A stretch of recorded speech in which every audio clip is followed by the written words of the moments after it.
What up?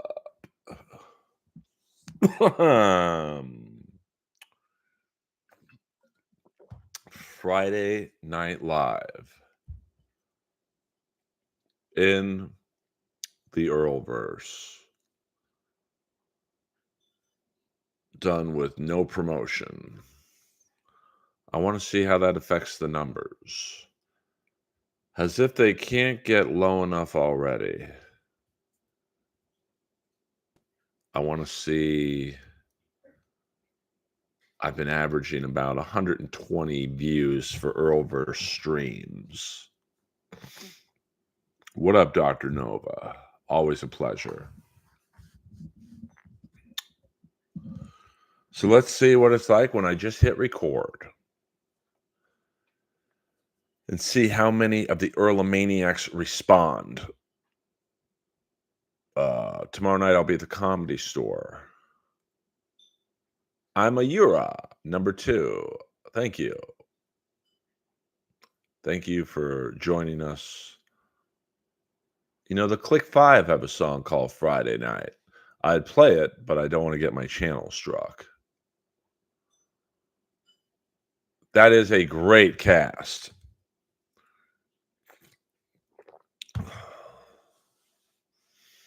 I mean, and of course, if you're a Miami Vice fan, you will realize the man that Val Kilmer bought munitions from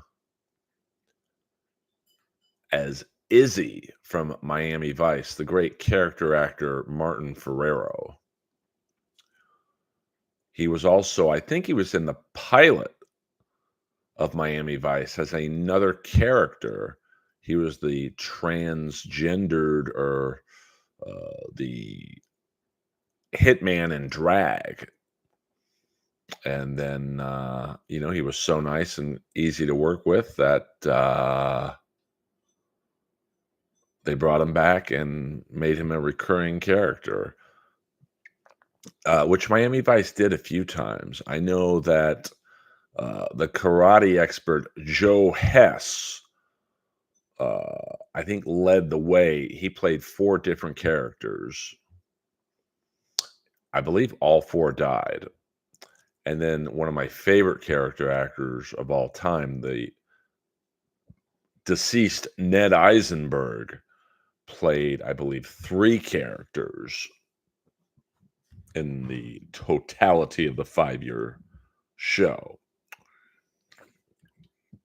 So it's a little bit of Miami Vice trivia. I mean, Heat is a good movie when, like, Hank Azaria has, like, a very small part in it. I mean, it really is an outstanding cast. I mean, Ted Levine, who plays Bosco, basically Pacino's number 2. I mean, that's Buffalo Bill from Silence of the Lambs. He's a secondary character. Wes Studi, or Study, I'm not sure how you say it. He was a supporting character. Just a fan. That's why Heat is still a watchable movie. Like, there's not many movies that were made in 1995 that you could watch from beginning to end and enjoy it. Even the guy who played Dennis Haysbert's boss in the diner, I've seen that guy in tons of things. He was great. So, I mean, wasn't my favorite one of my favorite actors of all time, G.D. Spradlin? Wasn't he in JFK? Am I imagining that? Of course, yeah. Even Danny Trejo basically had a very few lines in Heat, but good.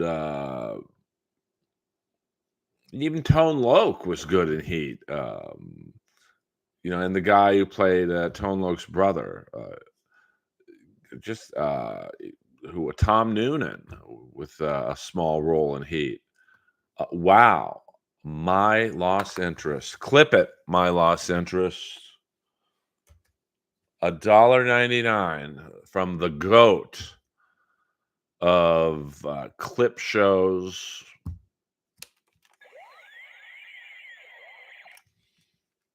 Earl Skakel on MLC. Um, I mean, we can go on and on. William Fichtner. Yes, I will be making my return to MLC, and a lot of people have DM'd me giving me shit, saying, "Well, you don't like the Dabbleverse. You know, why are you going on?" That's because I respect Kevin as a comic so much. Um, so there you go. Who knows what we'll talk about? I have zero interest in talking about Steel Toe or whatever, but it's his show. What up, Mason in Portland? Um, okay, for some reason I thought he was in Heat. Of course, GD Spradlin, the fantastic evil coach in the Robbie Benson basketball movie One on One, basically playing Tom Landry in North Dallas 40, the corrupt Senator Geary, and I think Godfather 2. I believe he was also in Apocalypse Now. And the great thing about GD Spradlin is he only started acting at like 50. So, man, I wish he would have started acting at like 30. Do you think JFK was killed by a lone gunman? I don't think Lee Harvey Oswald acted alone. I also don't think that, I just find it really hard to believe that he got 3 shots off with a bolt action rifle. It's not like the guns you have today where that's a totally believable kill scene. I think it was John Travolta, Boy in the Plastic Bubble. Uh, I didn't know he was in the pilot for Greatest American Hero. Yeah, the Boy in the Plastic Bubble was John Travolta with Glennis O'Connor as his girlfriend. In terms of JFK, you had so many people that wanted to kill him. You had the Russians, you had the Cubans, you had the mob, uh, you know, people inside our government. This is like in the 24 era of US politics, where it was very believable that your own party or the other party would want to kill you. I just don't think Lee Harvey Oswald was smart enough to do it on his own. And I also think there's a reason that Jack Ruby shot him before he could talk, which would indicate that he knew something. G.D. Spradlin, I was first. Thank you, my lost interest, for the super chat. It's always appreciated. The tips, as William Zoom would say. Well, I'm not a marksman, or I fired a gun once in my life. Hit the like button, please. It's just not very believable that one person could have pulled that off.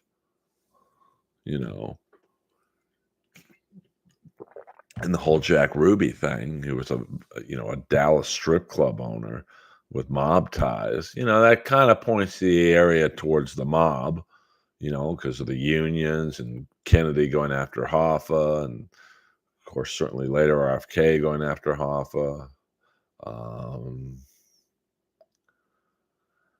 Well, thank you, my lost interest. But I'm assuming going on MLC, like I know what I'm getting myself into.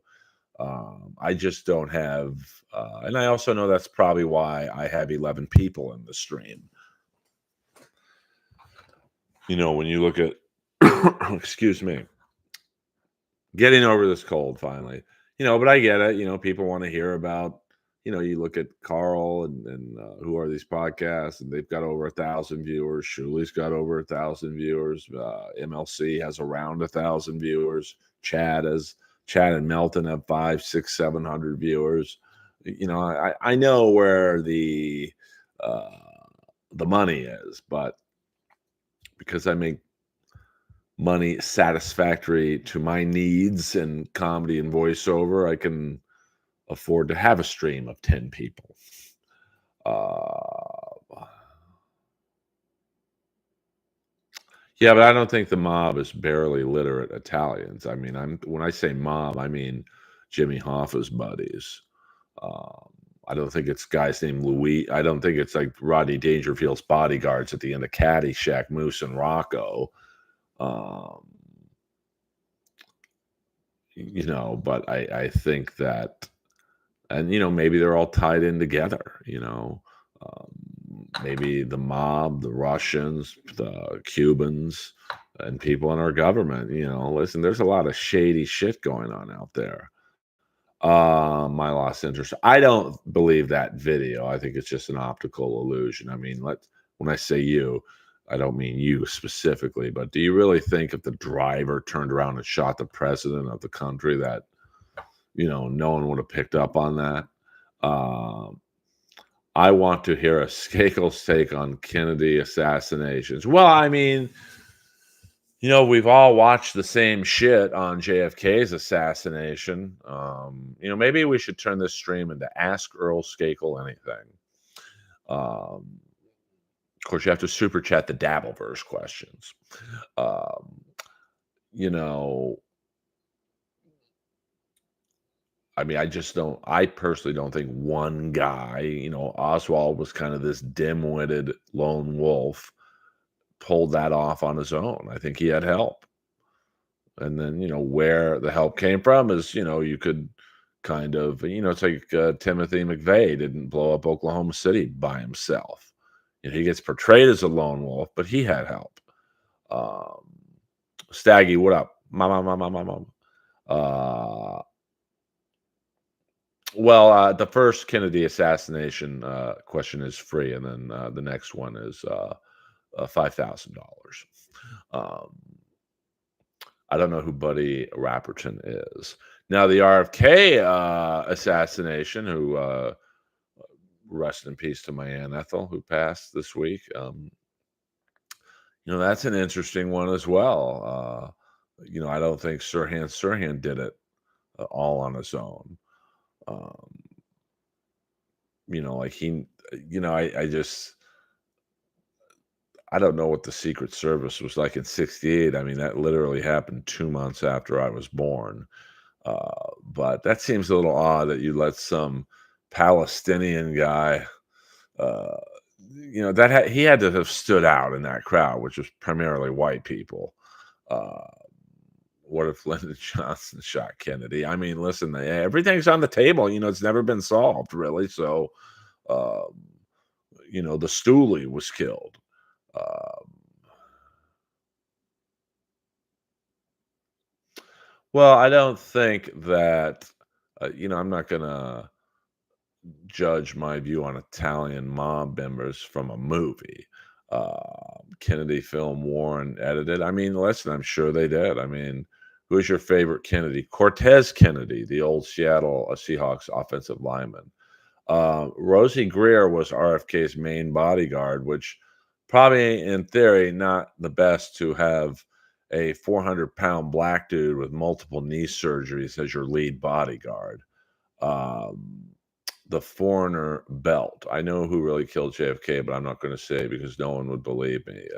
Get in on it. I mean, this is a stream of, Friday night stream where I'm not gonna. I don't care if we all agree or disagree. I mean, how boring would that be if we all just said right now, all right, Lee Harvey Oswald acted alone and did it, and okay, what else is there to talk about? And I'm not a person who sits there and thinks that, well, I'm right and you're wrong. I think that I'm open to interpretation. Um, his death is why Canada's. Okay, well, Dr. Novoselic, that's something I didn't know. I mean, he just had personal security, I guess. Uh, well, I mean, we're the American public. That's who we are. By the way, we can also talk about the Al Smith roast. Uh, Oh, I'm sorry. My bad, Staggy. I'm a Steeler fan. The Skakel Man. That's me. That is I. I am the Skakel Man. We can talk the Al Smith dinner. Yeah, that's what I like. I mean, we are a salad, potpourri salad of the Earlverse. When I started this stream 15 minutes ago, I did not think we would talk about Kennedy assassinations, but I'd rather talk about that than, Steel Toe. No offense to Steel Toe.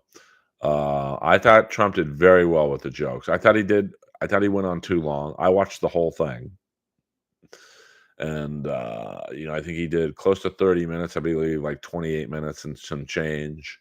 I think he would have killed if he would have done a tight 15. But, Donald Trump was a comic last night, and you could tell he wanted to end on that one big killer bomb laugh joke, and it just his best joke was the Chuck Schumer joke. He should have gotten off after that. That's a great obviously he didn't write that joke, but, like, uh, kudos to whoever wrote that shit. Hit the like button, pretty please. Staggy, you gotta pay more than $2 for that, Staggy. No, I'm just kidding. Dutch from Predator talking JFK conspiracy.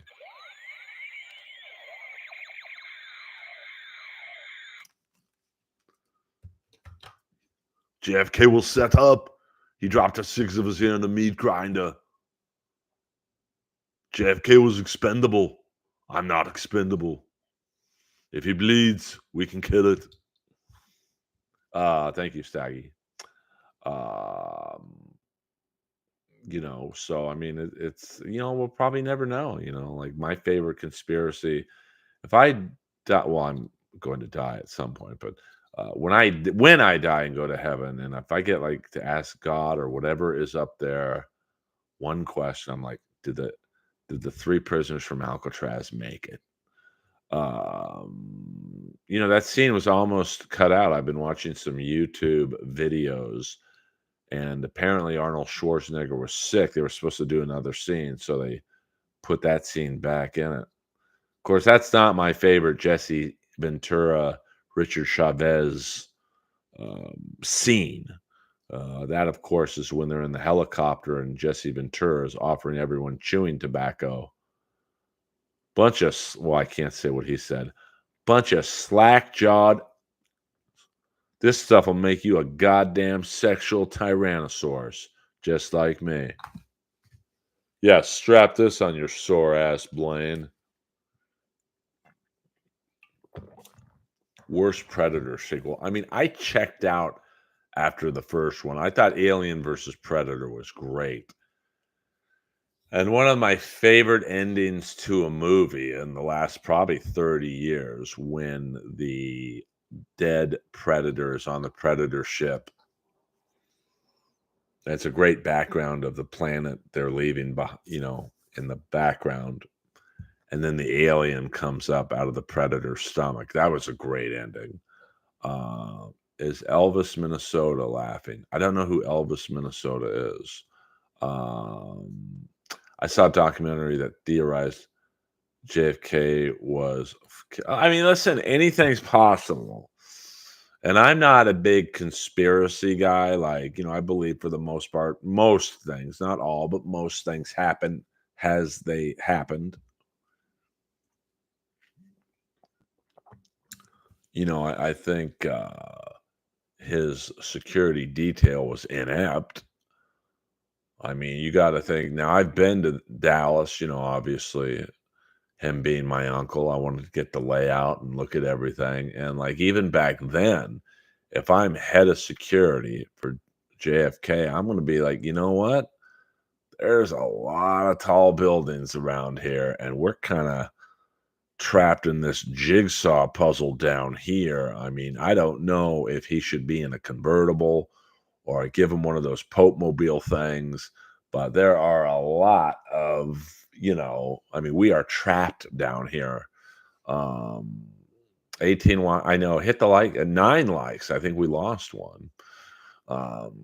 So, I mean, I thought Predator 2 was interesting in concept. Um, you know, what's it like in the urban jungle? I think the problem with Predator 2, and it's a very good cast. I mean, Danny Glover, Gary Busey, I think was it Giancarlo Esposito, Maria Conchita Alonso, but that first cast was perfect, man. There was a chemistry there, and the concept of the movie was just I mean, like I said, I remember my sister, who was Carl Weathers' assistant at the time, um, you know, telling me it's weird, it was on a Friday night, she came home and, she's like, "Yeah, Carl's in this movie with Arnold Schwarzenegger and some pro wrestler and a couple other people, and yeah, they're chasing this invisible monster you don't see till the end of the movie, and Carl hates it in Mexico right now." I'm like, "Wow, this movie fucking sounds awful."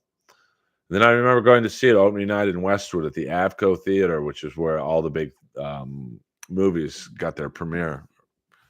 And I was hooked, man. And it was such a macho, testosterone fueled audience too. That like is a great, probably a top five film I've ever seen in terms of audience reaction. And another movie that was like that, and ironically enough, I went to see Showgirls on the opening night, and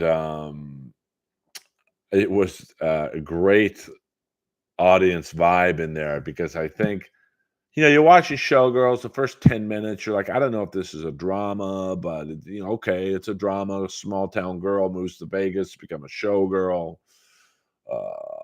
But then I think it was after one scene very early on where the whole crowd started laughing. It was clearly not that. I think it was one of the early scenes in the strip club with Robert Davi. Uh, and when he's telling the girl about lap dances and how to, it's okay if they come, or whatever. And just ever since that line to the end, it just turned into a comedy. Even the rape scene at the end of Showgirls, which is pretty brutal, actually. People were laughing not at what was going on, but it was so over the top. It was just like, okay, I don't know if I believe this. Um, but the reaction in the movie theater of Showgirls was like it was like 300 people all being in on the joke at the very same time. Um, Danny Glover is a great actor. Yeah, I mean, nothing against Danny Glover, Gary Busey, and I think Schwarzenegger was supposed to do Predator 2, but he held out for more money. And obviously, you couldn't bring back anyone from the cast other than the girl. And yes, Kevin Peter Hall was uh, the pilot. They kind of threw him a little bone. And if you go on the actor Richard Chavez, that's Chabes, you go on his Instagram page, he has a great picture of Kevin Peter Hall, him, and Arnold Schwarzenegger, on break. And you really realize how big Kevin Peter Hall was. He was legit 7 feet. And if you want to see Kevin Peter Hall in another movie, has, you know, you just see him as who he is. Of course, the great 80s movie, The Wildlife, where he plays a strip club bouncer and slaps Comedy Store paid regular Angel Salazar, rest in peace, slaps him in the face and goes, "Don't touch the girls." Um, so, well, I mean, I don't know if they were thinking that way, Dr. Nova, or not. I was born in 68. But, even back then, I would think, one, the head of security or whoever was in charge of his detail would have looked around and go, I don't know if this is a good idea. Like, excuse me. There are a lot of potential danger spots. My lost interest, 4.99. How's Lois? Planning any walk and talks? Enjoy your tours of the Skakel Hood. Lois has a collapsed trachea, so the cough and whatnot will probably never be better. Uh, but there are worse versions of a collapsed trachea where a dog is basically choking to death and you have to put them to sleep. She does not have that, thank God. Um, and I will, when the mood strikes me, do another Skakel walk and talk. I want it to be interesting. Um, so I'll have to pick a neighborhood that has some fun facts. But thank you very much for your second super chat, my lost interest. You entertained me a lot. Maria Alonso was hot back then. Occam's razor. If you have two competing ideas to explain the same phenomenon, you should prefer the simpler one. Well, you know,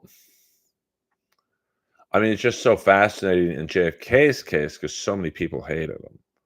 I mean, people wanted him dead from all areas of the world. And it could have been another country. I mean, you look at um, in the 60s, uh, maybe Israel was involved, not to blame them for everything, but, I've really studied up on the Mossad, and they don't fuck around, man. If they want you dead, you're going to be dead, and they will take forever to do it.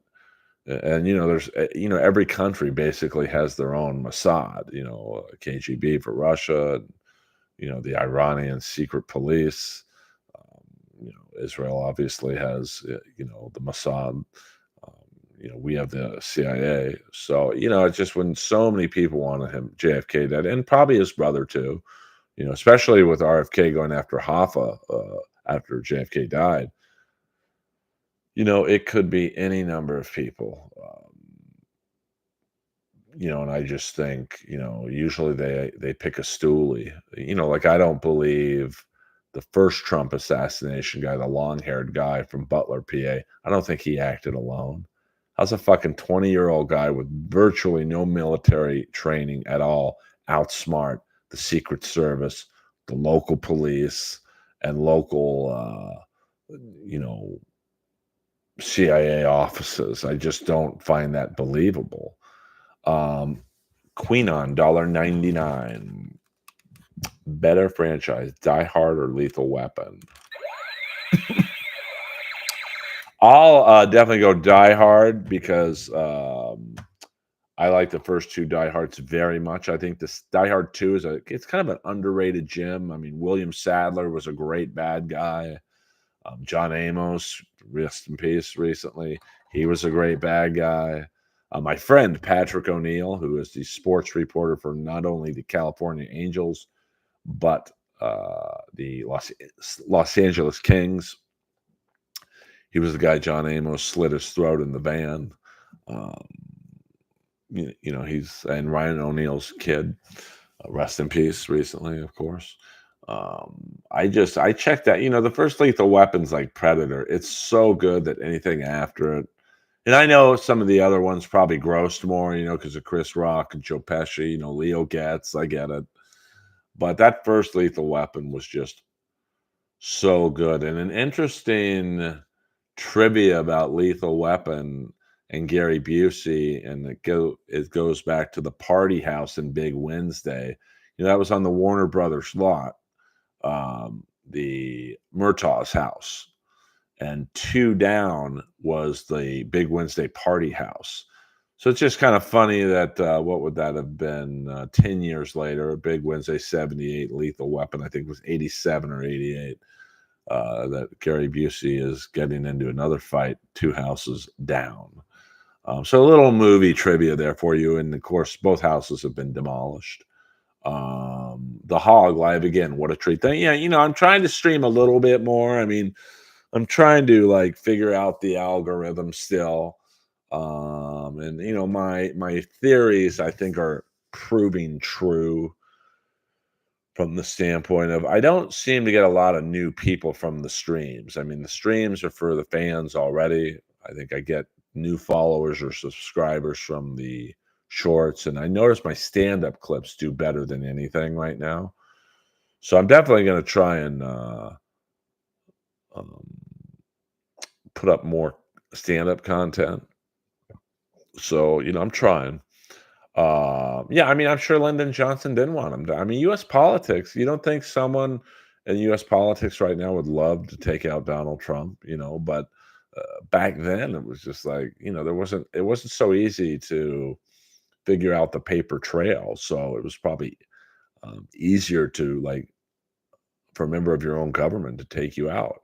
I mean, who knew J. Edgar Hoover cross-dressed back then? This is fun though. I mean, we're 30 minutes in, we'll do another 30 minutes, and we're talking about anything but the Dabbleverse, which is awesome. Yes, Reginald Van Johnson shot a kid in Die Hard. Um, I like the one with Jeremy Irons as Hans Gruber's brother. Um, I'd rather talk American history than a bunch of people I barely know. And other people do it better, frankly, than I do. Because I have no skin in the game. I'm not really fighting for ratings with 17 people in the stream. All those guys are competing against each other. MLC wants to do better than Melton. Melton wants to do better than Steel Toe. Steel Toe wants to do better than Shuley. Shuley wants to do better than Carl. Like, I would love to do better than all those people, but I'm also one of the few working comics. If you want to put me in that world, just for this conversation, I'm one of the few working comics in that world. So, although I'm not going to lie and say, listen, I wish I could look up at the people in the stream and have it say 1,400. Uh, and not even for the financial benefit, but I just think the more. But I also like these smaller streams because everyone can get their questions in, and um, it's just as fun, for me. A lot of people knew J. Edgar Hoover cross back then. It's been a joke in popular culture, but I mean, like, I don't think the general public knew. Like, my dad probably didn't know. Well, he probably did know. My dad knew everybody. I think J. Edgar Hoover was a great heel. Oh, really? Like, I do have. Let me see. Well, my TV clicker's over there. I don't want to listen to videos. If a rat video comes on, let me know. Well, I don't want to get flagged for the music, so hey, 14 people in here, 14 likes. Hit the like button. Let's have the likes outnumber the people in the stream. Um, and I'm trying to think what other. I mean, there's a lot of shady shit going down. I mean, the Mossad taking out all the Palestinian terrorists in the '72 Olympics. That was from '72 to, like, I think, '95. They were going after all those guys, and I think they got them all. They even killed one guy who just looked like the main guy, just to cover their bases. Uh, yeah, I mean, I'm not necessarily a crowd work comic, but I have noticed, and I don't want to be some numbers obsessed maniac, but it is interesting to me that these streams seem to get 100 to 150 views, which is fine. I'm not looking at being wealthy on streams. And then my stand-up clips go for 3 to 500 views, so basically double, and in some cases triple. And that's what I'm interested in. I mean, obviously, um, you know, I want to, my friend Ty Rivera, he has like 52,000 subscribers right now because he talks about everything. So I'm taking a little bit of his ideas. My friend Jordan the Lion, he's got like close to 400,000 subscribers, but he puts out really detailed and accurate, fully edited videos. He reminds me of an ex who shall remain nameless, who on TikTok, I haven't been on their TikTok since the breakup, but like, um, they put out fully edited and perfectly edited music to the video, and that's why they have, I think, 3 or 400,000 followers there. And my friend, I don't know what you're talking about, SCVID show. What up, Big Bones Jones? Um, so I can't. I don't know what you're talking about. If you won the lottery, would you still do comedy? Absolutely. If I won the lottery, because if you do I don't do comedy for the money. If I did comedy for the money, I would have quit a very long time ago. I mean, I didn't really start making money in comedy till 15 years in with Roast Battle, um, where I made in Montreal alone. I'm not trying to impress anyone with what I made there, but it was, I think I won 4 matches out of 5. Got to the live finale. I think I made about 20 grand for like, let's see, 5 matches. Each one was maybe, for under an hour's work, I made about 20 grand. Um, so that kind of was like, hey man, I could do this. And then, getting on the cartoon was pretty cool. It's easy work and the money's good, So I met Aaron Rodgers in the untelevised season of Roast Battle. Um, where he was sitting. This is when I was with my girlfriend at the time, Whitney Rice, and we had broken up, but we were like, "Hey, fuck it, we can work together." We got along pretty well after the breakup. So we were the house haters, and Aaron Rodgers was right in front of us, and Moses said, "Hey, go after him."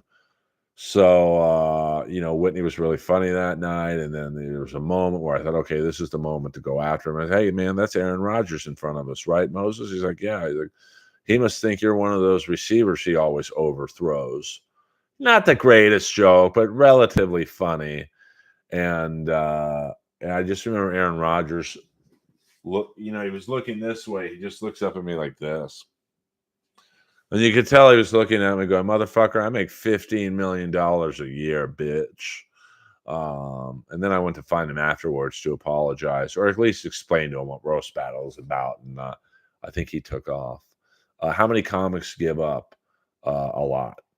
I mean, it's a tough fucking business. I mean, I'm funny and I've almost given up. Um, I mean, it's constant rejection, it's constant jealousy of over what other people get.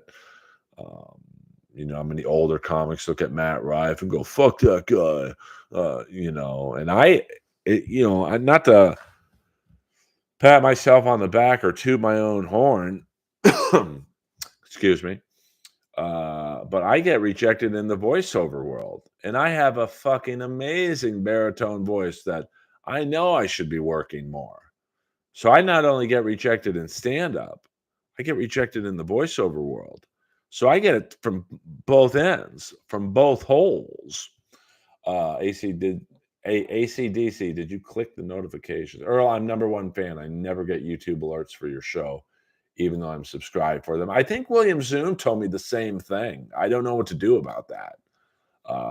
Who wins the Jets Steeler game? I mean, the Steelers are the better team, but now I don't understand why they're putting Russell Wilson in. I mean, you just won with Justin Fields. I don't get that move at all, but I'm just a fan.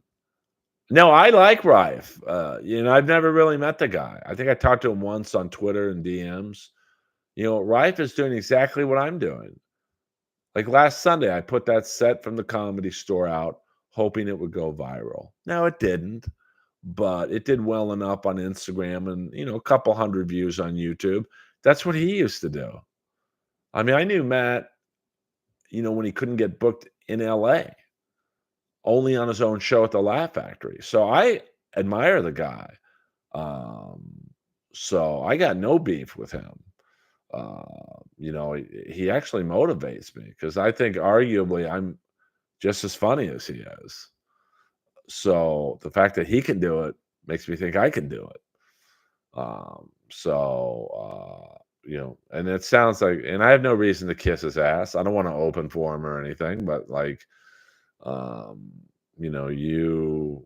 I admire people who work hard. And if they get there before I do, I don't mind it. Yeah, Aaron Rodgers, Jordy Nelson. Okay, thank you, SCVID show. Yeah, I have no idea how some of that stuff works, but I know William Zoom, um, who is in the building right now. So you mentioned his name, he just appears. has mentioned the same thing. Have others. Steelers need to get Ray Rice. Well, I used to date Whitney Rice, so there you go. I don't know, SCVID show. But I mean, listen, Matt is he's really figured it out. He's got a huge female fan base. They all go to his shows because they want to fuck him, and the boyfriends go along, because they got to pay for the date. Believe me, I'm familiar with how that works in terms of dating. Um, but with some people, it's still not good enough. Sorry, I came in hot there. Um, well, I think it's moms, and younger women. Um, I mean, it's a great fan base to have. And it's great to have a mostly all female fan base because, guys are, I learned this from my ex girlfriend, Shelly, who manages or helps co manage Motorhead still. If guys know there's going to be a ton of hot chicks at say, the Wiltern Theater seeing Matt Rife, they're going to go to the show too. So if you're Matt Rife, yeah, have the dudes come to the show. Money is money, honey. My last interest, $1.99. So you audition for voice work. I do. Now let's see if I can do this without, there's my voiceover mic right here. It is underneath this bubble. The Neumann 103 mic is right under there. This is a bubble to help minimize the echo from the hardwood floors. And I'm very grateful for my voiceover work. But I'm in the best and worst category you can be in, which doesn't make sense. It's either one or the other, brother. But I am in basically, it's unofficially called booming deep baritone. And there simply aren't many people with my vocal depth. So I'm really only going up against celebrities. I'm going up, I've gone up for jobs that James Earl Jones was in consideration for. Now he doesn't, or sorry, oh, he didn't audition. He was offered the part. I mean, it's fucking Darth Vader. Even I'm like, he should get this part. And then if he passes on it, it goes to that level of booming baritones like Dylan McDermott, Rob Riggle, who I'm associated with through someone, Billy Brown, the fantastic black actor who, if you see the Few, the Proud, the Marines commercial, that's his voice. Dr. Chow, are you bombing in my stream right now? How dare you? This is not your show where you cover someone from Cleveland. This is a serious business. Um, and then I've got to hope that Billy Brown, Dylan McDermott, Rob Riggle, that they're all working actors, that they're too busy doing a film. And then it goes to me and maybe like 5 other baritone guys. And we all work. Like, I'm a working comic. I am constant. I do a lot of one-off commercials, voiceover commercials. Buy your Georgia State lottery scratchers now. It's $1,800 for saying that for, literally it takes me 20 minutes to do that. Say it a couple times. Okay, Earl, thank you. Now, a lot of those are buyouts where you don't get paid per, they're not residual commercials. You're just paid for the vocal line, and then that's it. And I'd love to see Danny Man in a remake of Oliver Stone's Talk Radio. Wasn't that the one with Eric Bogosian? Have you ever worked with Ray Chase? Not to my knowledge. I have auditioned for a ton of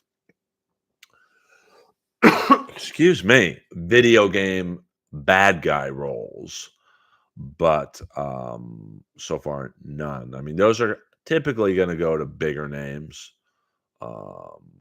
Wolfman Jack, one of the great DJs from the 50s, 60s, and 70s. Yeah, I mean, if you can get in a franchise, or, say a DreamWorks movie like The Wild Robot, which is half animated, half live, I mean, but I'm not the only one trying. But all it takes is one. I mean, listen, what I did in the voiceover world is almost unheard of for your first gig in voiceovers to be the lead of an Adult Swim cartoon. That just doesn't happen. But, it's also, that put me into the stratosphere of not that I'm a celebrity, but, I'm going up against celebrities. Earl let me get some water.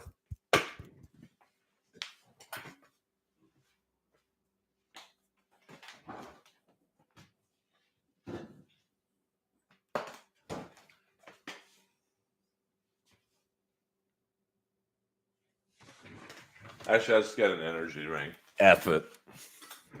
Who knows? Maybe we'll go longer than an hour. We'll break all the rules tonight.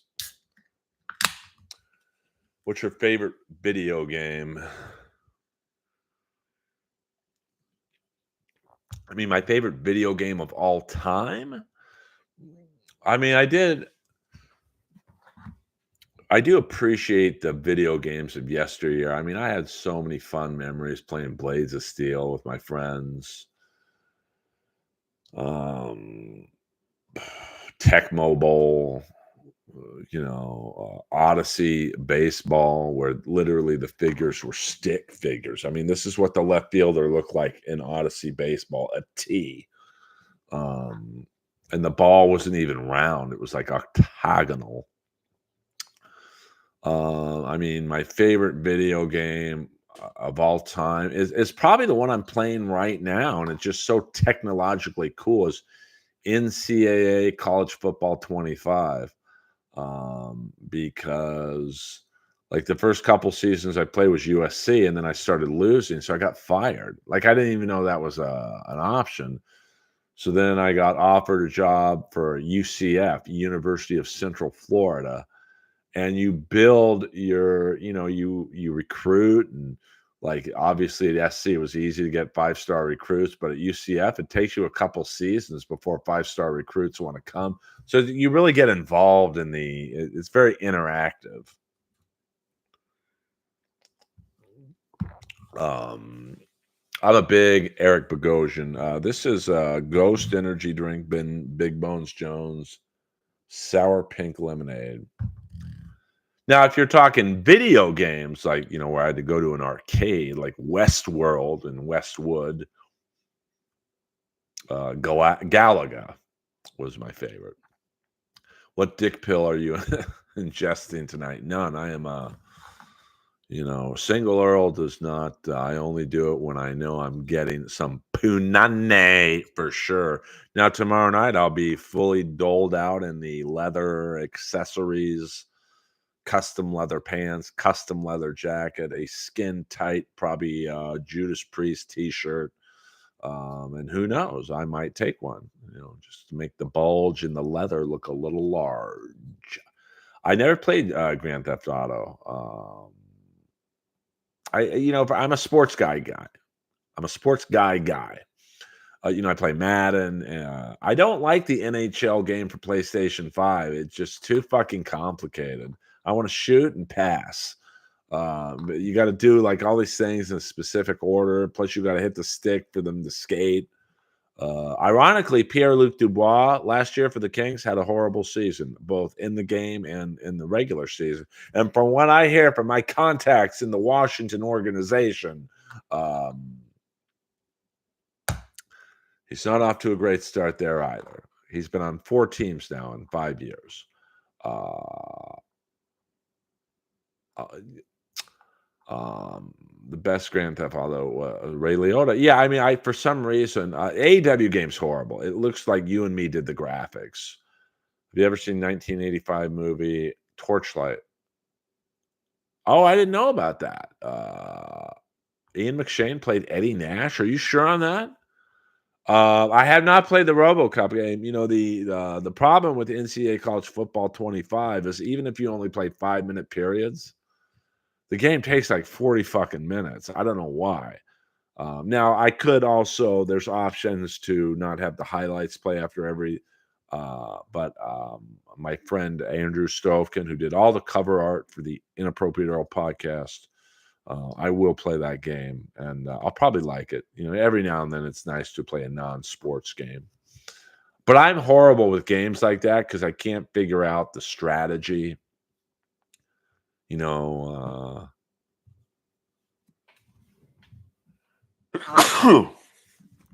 excuse me. What about Tomb Raider? The chick had big knockers.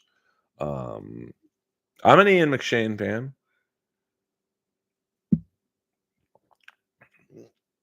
Oh, okay. When Alfred Molina was Rayha Jackson, I'll have to check that out. I mean, listen. I've said this before. People are still afraid of Eddie Nash, even though he's. Thank you very much. Sorry about that. I try not to cough and sneeze in the stream, but um, sometimes you got to do what you got to do. I'll guess that if that movie came out in 1985, people were not going to touch Eddie Nash back then by saying his name. Um, I had a singer from a metal band on my podcast, and off air, I said, "Hey, can we talk about Eddie Nash? Because I know you've been to the Starwood." And he just look, he didn't even say anything. He was just like, so. Well, I'm all about terrible movies. I mean, L.A. Takedown, which is basically Heat, the TV movie. Although I think you can find that pretty easily on YouTube. That's a tough one, Queen on, because both Terminator and RoboCop were made for no fucking money, which is why a lot of the scenes were at night.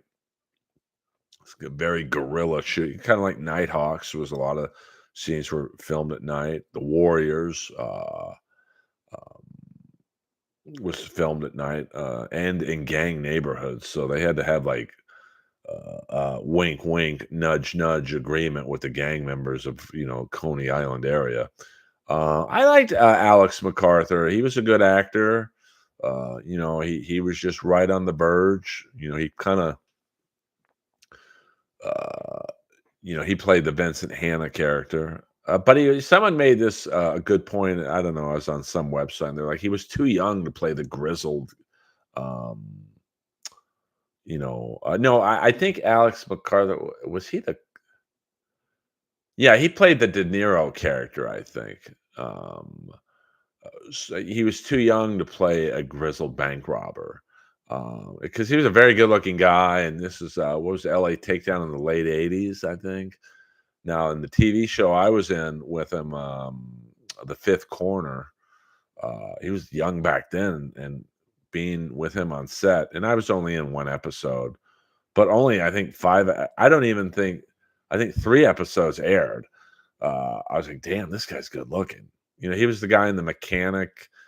He played the mechanic in that one Madonna video, I think it's Like a Prayer.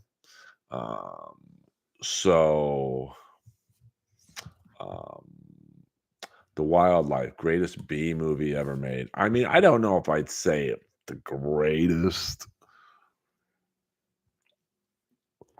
but it's basically Fast Times a couple years later, and why. I've often wondered why did one become a cultural icon movie in Fast Times, and then the other was just kind of a cult hit. I mean, if you look at the cast of The Wildlife, and I know we've done this before in here, but you've got Eric Stoltz, Leah Thompson. I mean, Chris Penn was a good actor, man. Um, Hart Bachner.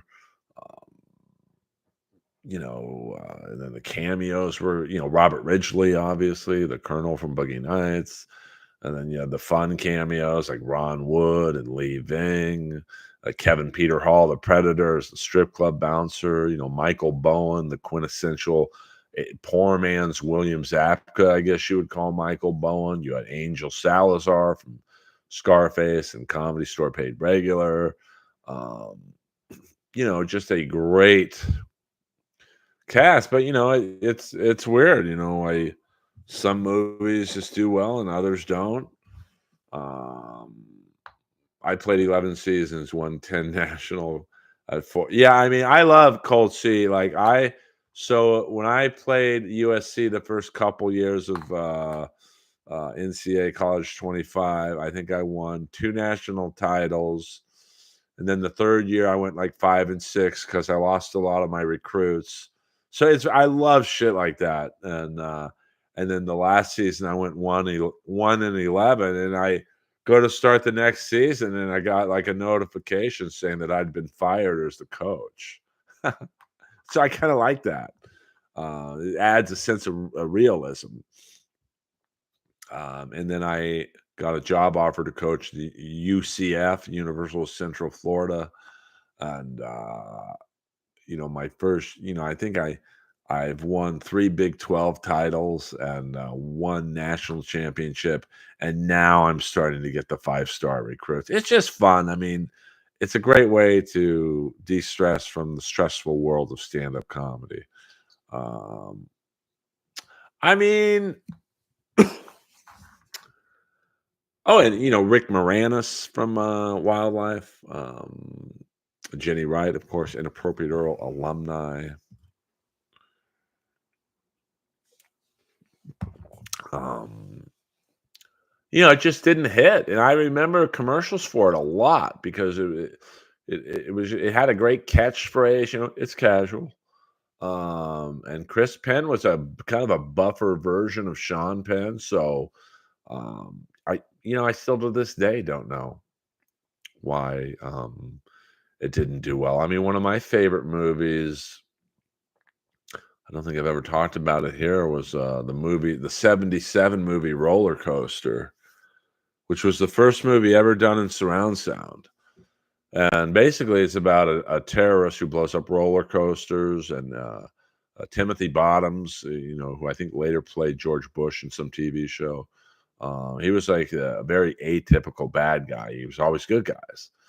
It's kind of RoboCop casting, and then George Segal was the guy, FBI agent who had to chase him around the country, and the great Richard Widmark played his boss, and of course, the special effects are a little wonky because it's '77, but I think with Roller Coaster, it would have been a much bigger movie, but I think it opened literally either the week of or the week after Star Wars.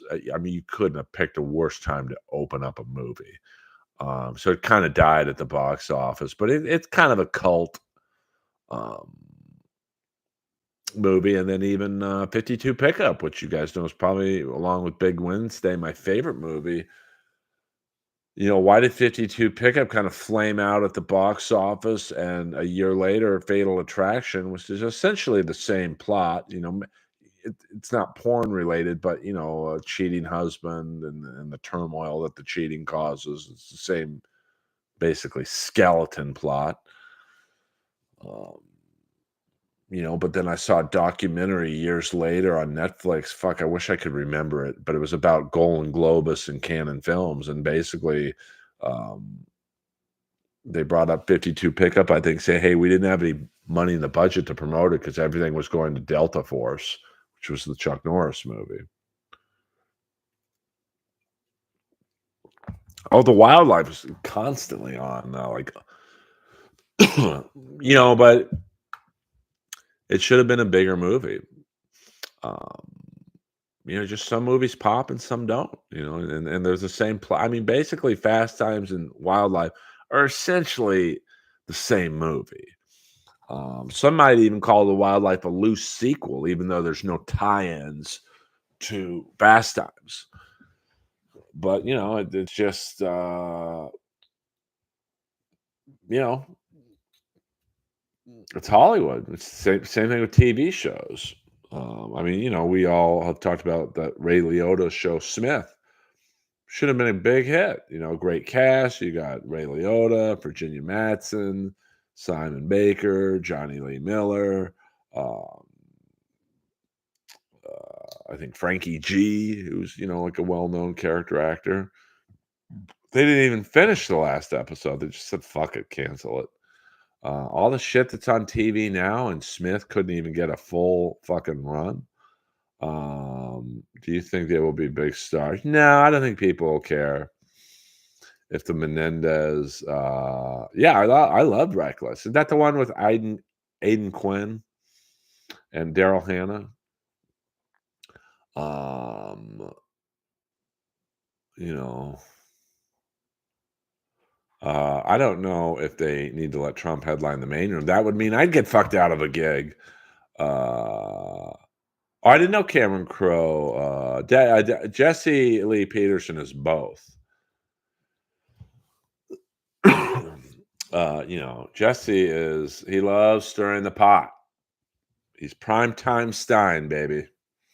Um,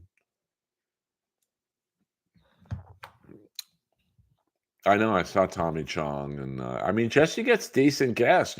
Jamie Kennedy, Tripoli's been on it a few times. Um, I mean, I had a good time. I think my episode will probably peak out at about 20,000 episodes. I mean, right now it's at 18. I figure who's ever seen it has seen it. So, um, I would go on it again. I mean, it didn't quite uh, do for me what I thought it would. I mean, I think I maybe picked up about 50 followers on Instagram and Twitter.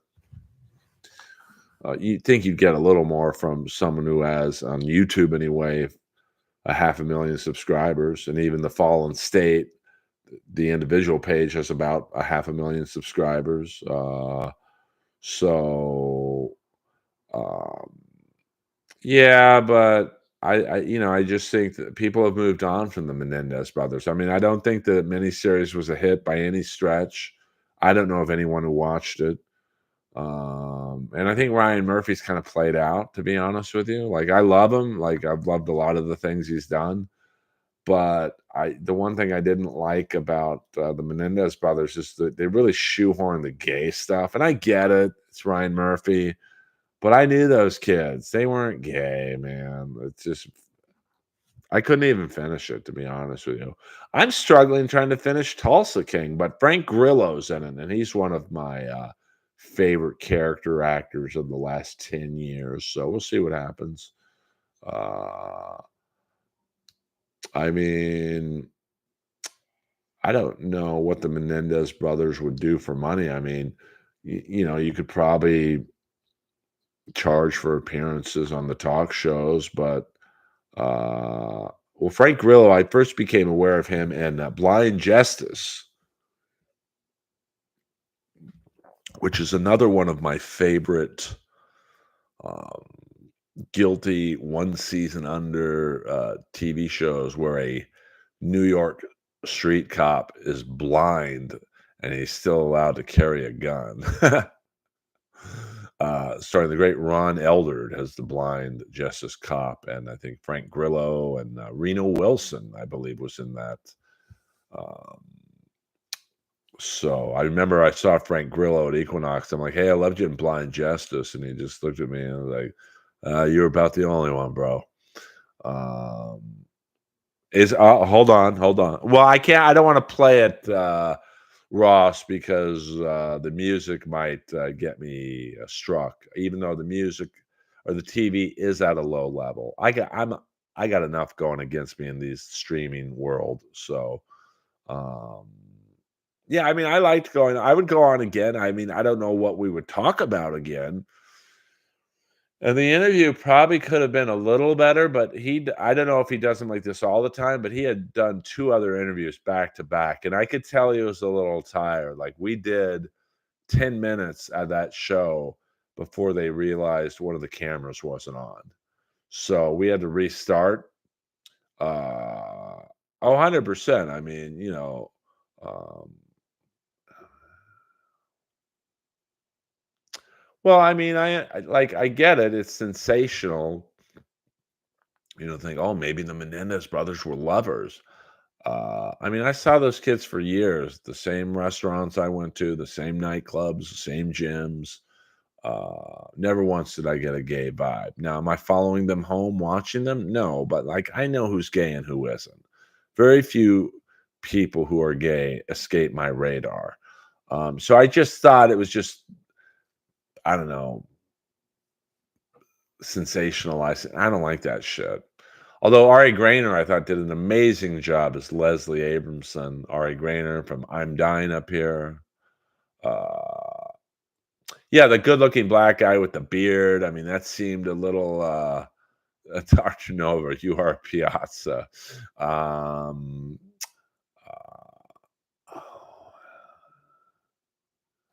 uh, Old Ray had a money move checking ladies' arms for fatness. I don't know what that means. Cold C. Um,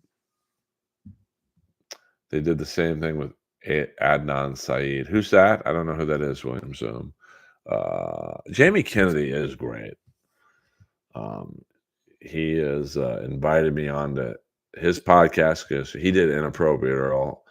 Um, talk about the blacks and the white people. You got to talk about why I love the white people. You know, the whites. Um, yeah, all right. The TV just popped on, so hold on.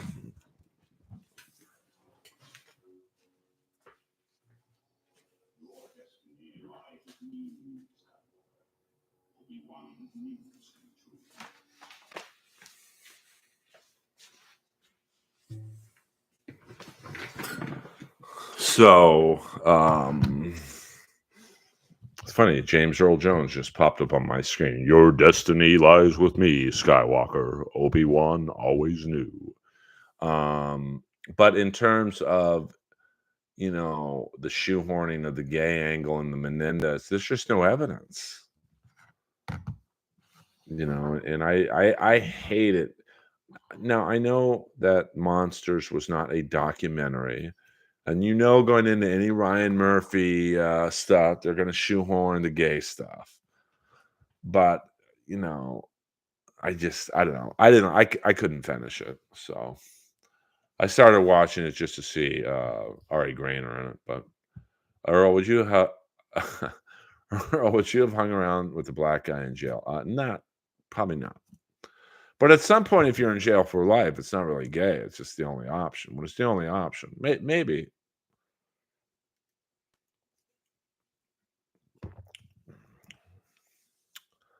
Wait, oh yeah, Jamie is a real one. He's just a great guy. Earl, could you break 100 today? Oh boy. I mean, if I walked on to Bel Air Country Club and played for the men's tees, probably not. I mean, I'm pretty good off the tee. I think I'd have muscle memory by the third hole. And from what I understand, they've taken all the water off of Bel Air Country Club's course. So it would be around 100. I probably wouldn't break 100 right now. I would need a few. I like the darkness in the Earlverse right now. Um, well, I mean, I think the Netflix thing was more of a straight documentary. It's like the Ryan Murphy shit with Aaron Hernandez. It's like, well, there you can shoehorn the gay stuff in because I think Aaron Hernandez was bisexual at the least. Um, yes, I am going on MLC next week. But we'll see how that goes. What up, Doom? But I always have a good. Kevin makes me laugh, and I respect him as a comic. So he is a very, very funny. Um, Javier was good as Jose Menendez, but still my favorite um, Menendez will always be Edward James Olmos. Yeah, I mean, I'm sure Jack Osborne, imagine Ozzy Osbourne's your fucking dad, the Prince of Darkness. Um, Aaron Hernandez was a self-hating gay man cracked to 1,000. Yeah, well, I mean, he's in a universe of pure machoism, so I'm sure that being gay in the NFL is not easy. Um, so, well, he is in his 60s, though. Um, mid 60s. So, I'm sure when I'm in my mid 60s in 10 years, uh, I mean, I'll always have a strong work ethic with comedy because I enjoy doing it. But, I think Kevin's brilliant. I mean, he's basically shown the path for older comics. Like, hey, you don't have to do the fucking road. You don't have to go to Jacksonville and play the Comedy Zone and deal with that fucking riffraff. You can, if you're successful at streaming and whatnot, you can stay in your fucking bedroom and stream and make just the same amount of money, if not more. Um, KB, not just cheap cosmetics. Toto, I don't know what that means. Bel Air Country Club is amazing. Every fucking home on that course is worth 10 million and up. There ain't no fixer-uppers, and there's several homes, I think on the the 10th, yes, the 10th hole at Bel Air, where you have to hit the ball over about 150-yard canyon. The house, it's my right, but to the left of the green is worth $100 million. So it's just visually really amazing. Um, excuse me. This ain't carbonated. Um, I mean, I think Kevin is, he trolls the trolls. Oh, you want to say I suck and my brother Neil is funnier? Are you going to put it in the regular stream? I'm not going to read it. Oh, you're going to super chat it to me for $10? I'll read it. I mean, he's basically egging the people subliminally to super chat him. Earl in my mid 30s, max bench was 405. That's amazing. I only lifted 305 once or twice, and my form was fucking brutal. But the way I did it, AC, was I did it with no spotter. And there's something about lifting. I mean, 305 was heavy for me, knowing that if you don't lift it, it's going to come crashing on your fucking chest. And even squatting heavy for me, I wasn't that scared because I knew if I couldn't do it, I would just let the bar roll off my back. Now it might make a really fucking loud noise, but I'm not going to get hurt. Which crime was worse? OJ's. They're pretty equal, to be honest with you. Sorry I'm late. Are we in OT? Yeah, we're basically in OT. We'll do a few more minutes. What steel toe? What is this, OT? Have I hit the goal yet? Let me thank you guys. Let me thank the tippers. The fan funders. Thank you, My Lost Interest, Stagwar, My Lost Interest, Queen On, and My Lost Interest. Um, thank you. It's very nice of you guys in these trying times to say, hey, we like Earl enough where we're going to throw him whatever you throw me. So OJ was innocent. I believe Judge Joe Brown. I don't think he was innocent. I mean, this was a crime of passion. And I think that, if this was just a regular murder, like a rando murder, I've told this story before, but I played hockey with an Orange County sheriff who at the time was LA sheriff, and he was called to the crime scene. And he was haunted by what he saw. So OJ is really the only person on planet Earth to have that much anger towards her. That's what I believe. And, it's just what I believe. You want to shoehorn the son maybe helped him. Could get me. I don't think the son would kill his own mom. Has it been done before? Yes, but I don't think so. Dr. Chow, we don't do that in here. You know better than that. We don't talk subliminally about these yo-yos from the Dabbleverse. So how did you and Nina Blackwood get in the show dog business? I am friends with a lady named Bernadette. She breeds Alaskan Malamutes. She also is a dog sitter to the metal stars. I met her via Eric Singer. We became friends, and then at one point, me and Nina Blackwood co-owned a Alaskan Malamute show dog, um, and then that's how we know each other. Amazing. Um, well, I mean, nobody knows. I mean, I believe that it cut on his hand, blood was everywhere, but in his own body that night, he had the motive. Um, he just did. I mean, no one else had the motive to kill her. What I believe happened is OJ was stalking her. He probably spied on her at Mezzaluna. Probably followed her home, stumbled around in the bushes, saw her lighting candles all over the place, and he knew what that meant because when they would have sex, she would light candles to get the room going, and he just lost it. Probably saw Ron Goldman walk up and was like, "Fuck this guy, fuck this cunt." I mean, that's what I believe happened. So, could it have been drug dealers? These were pretty sloppy drug dealers, if it was. I mean, listen, everything's on the table. Could Nicole and Ron committed suicide? Yeah, it's possible. What the fuck? Um, oh yeah, I mean, listen, there's some definite uh, baggage that Nicole had for sure, but OJ to this day, to my knowledge, to my satisfaction, is the only one that had enough anger and hatred and venom to go fuck this bitch. Pardon my language. I mean, my buddy said that her neck was basically 80% cut off. So it was like literally hanging like that.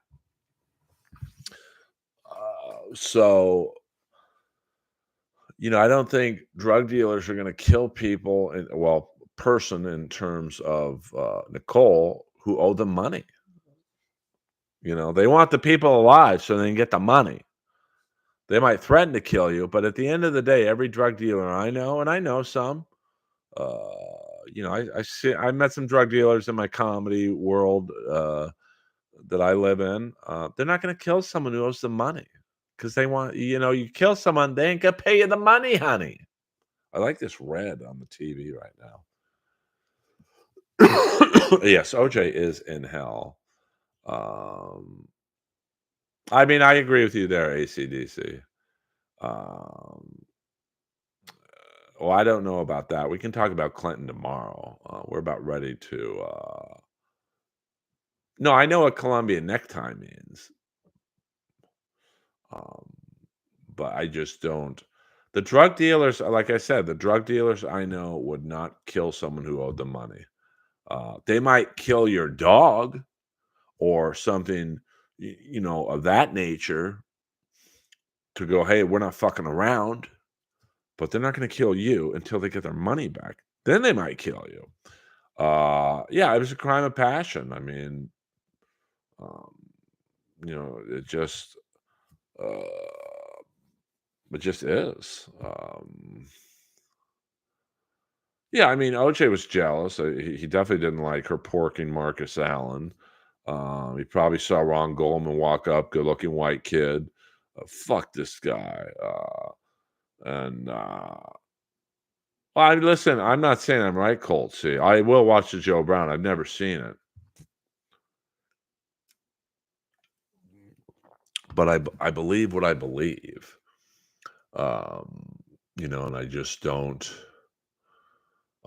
I think if you owe a drug dealer money, I mean, look at, Jake E. Lee got shot in Vegas this week. Now, there's been a lot of rumors that it could have been a drug debt um, or whatnot. Who knows? I have heard something from my sources in Vegas that it was he saw people breaking into his car. Hey, what the fuck are you guys doing? And they just blasted on him and his dog. Um, I just don't think. I think some things are what they are. Um, and I just think in terms of OJ, he's literally the only one who had any motive to do it. and he has a cut on his hand the night his wife is butchered to death by a knife. I mean, come on, man. And, this is something, when you look at the cops and, the cops framed him, they didn't like him. The cops fucking loved OJ because they're all ex-football players for the most part. Every sheriff I know is a foot played football, either in high school or college or both. They idolized OJ. Even Furman, who was a racist, no doubt about that.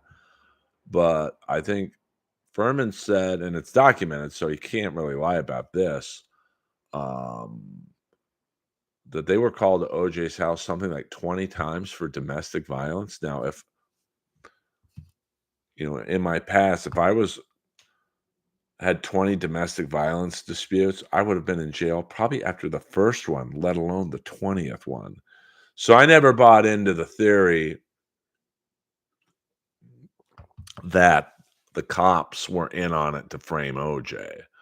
Um, yeah, I mean, blood in his car, blood in his bedroom, blood on his socks, the bloody glove. Now, did the coroner and some of the crime lab people handle the evidence perfectly? No. Did Tom Lang fuck up with Van Adder, or was it Van Adder who took the blood in his car? Why would Van Adder or Tom Lang want to frame OJ?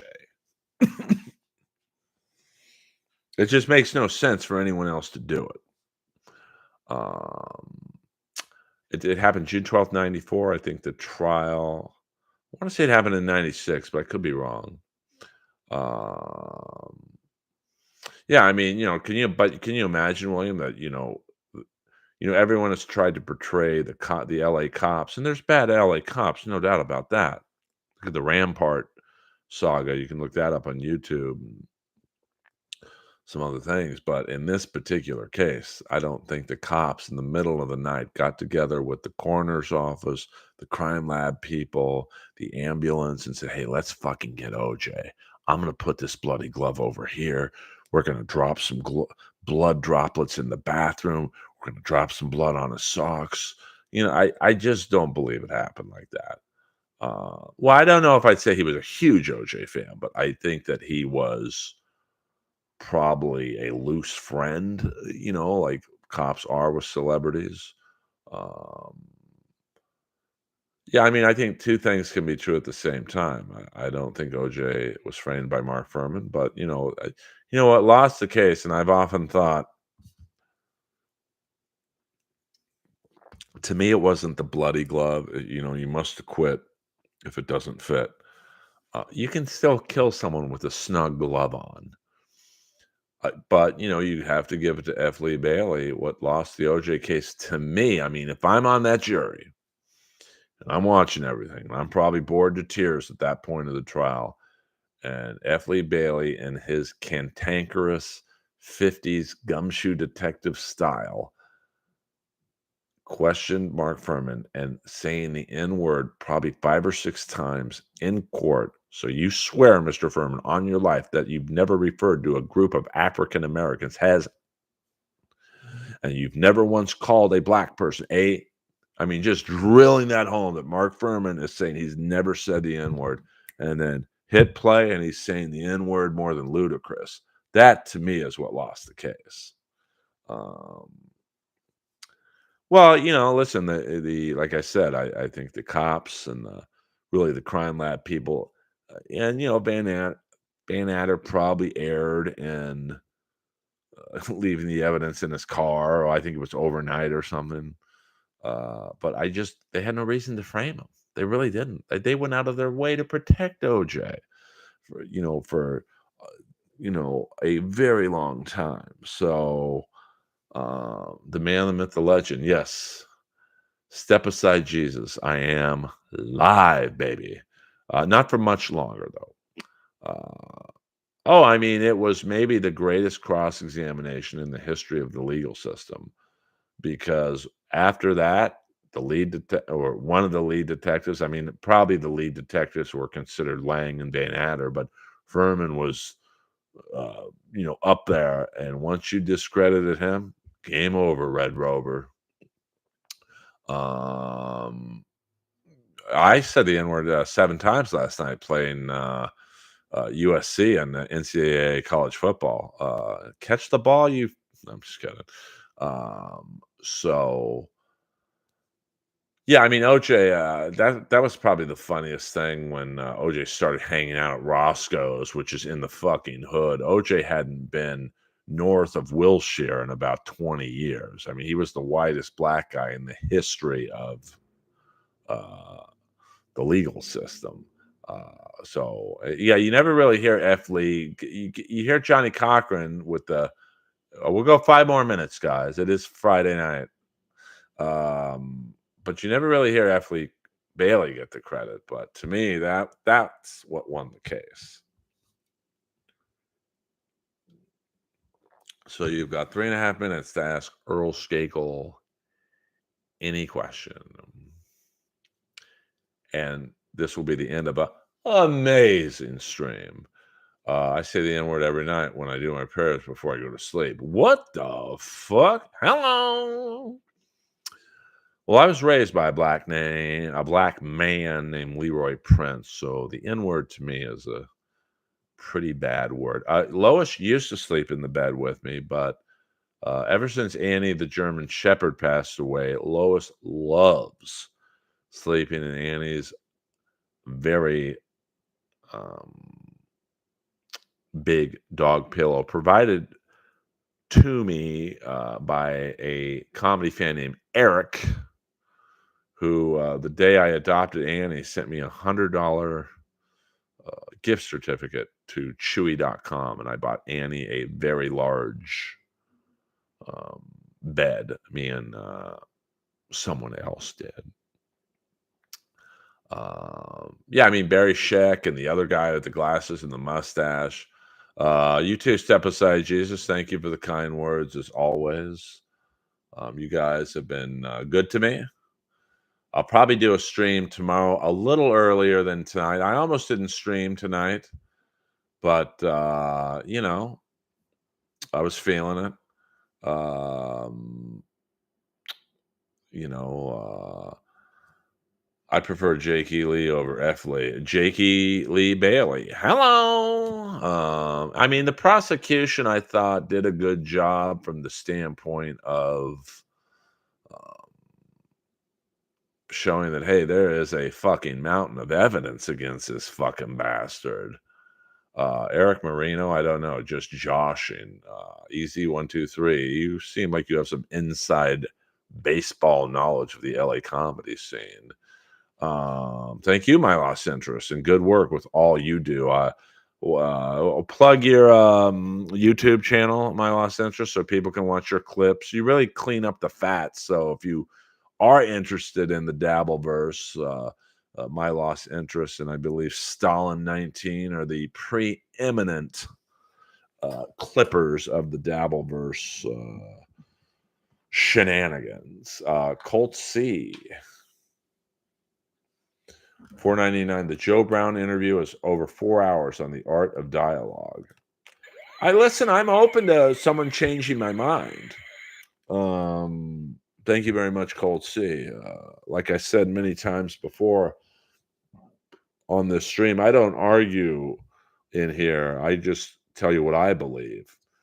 And, none of us were there that night. So we'll never know who did it, to be frank. So I think that, you just have to have a little bit of common sense. It's like with JFK, it's hard to pin it on one person or entity because so many people had motive to kill him. You've got the Cubans, the Russians, Lyndon Johnson, the mob. So you've got legit 4 people who wanted JFK dead. And you could probably throw RFK in there. And you could, with those 4 people, give a reason for why they would be the ones who killed JFK or RFK. But to me, anyway, with OJ and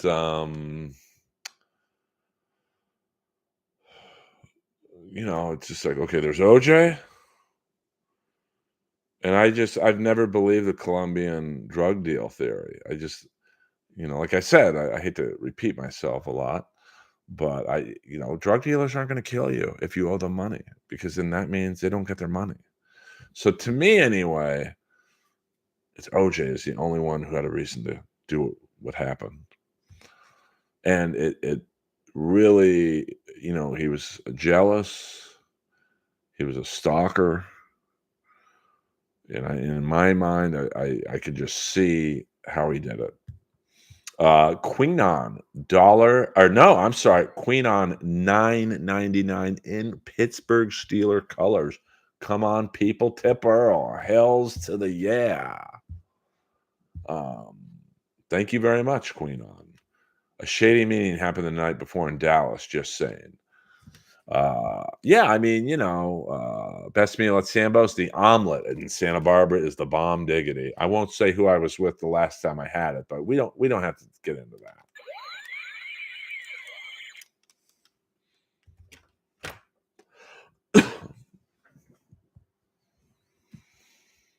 So, uh, yeah. Well, no, I would say Ron and Nicole had the bad night. Hello. Um, I don't know if OJ was a gambler. It wouldn't surprise me. I mean, most country club golfers are gamblers. Easy 1, 2, 3. I'm writing a song with Fountains of Wayne in mind called Stacy's Mama Mama Mama Mama. Stacy's Mama Mama Mama. She's got it going on. Stacy's Mama Mama Mama Mama. Stacy's Mama Mama Mama Mama. After school. By the way, I'll be at Bowling for Soup next Thursday, Anaheim House of Blues. I'll probably be going by myself. And the wheels have been turned to get me on Gutfeld. It is in motion. Of course, Gutfeld is filmed in New York City. I will have to be looking out for sniper fire from all the tall buildings in New York. But I appreciate, hopefully, as the great Nick DiPaolo once told Leslie Nielsen, OJ is a murdering shine after Leslie praised him. I mean, and here's another thing why I think OJ is guilty. And if I do go do Gutfeld, I will be at the stand in New York. Thank you very much. My lost interest. Come and introduce yourself. Now, I can only tell you that if I was married to Nicole and she was murdered in the way that she was murdered, I guarantee you that I would spend every breathing fucking moment on planet Earth finding out who killed her. OJ never searched for the real killers. I would not be playing fucking golf. OJ acted like someone who got away with murder after the trial. And that is another reason. Yeah, well, 100% Nicole was a hoe, but that doesn't mean her head should be lobbed off. Um, I think I could beat OJ at golf. Absolutely. Yeah, Skakel in New York City needs to happen more. But I mean, I'm just saying how I would act if someone killed um, my girl. I mean, I'm single right now, but if someone killed any of my last few ex-girlfriends, I would spend every living, breathing moment I have getting the real killer. OJ didn't do that once. And I certainly couldn't be playing fucking golf while the real killers are out there. And I'll just always believe that. That's just common fucking sense. Especially if you're a pro athlete who's really good at it. Obviously, you've never been married. I've never been married, no. Came close, but we don't have to get into that.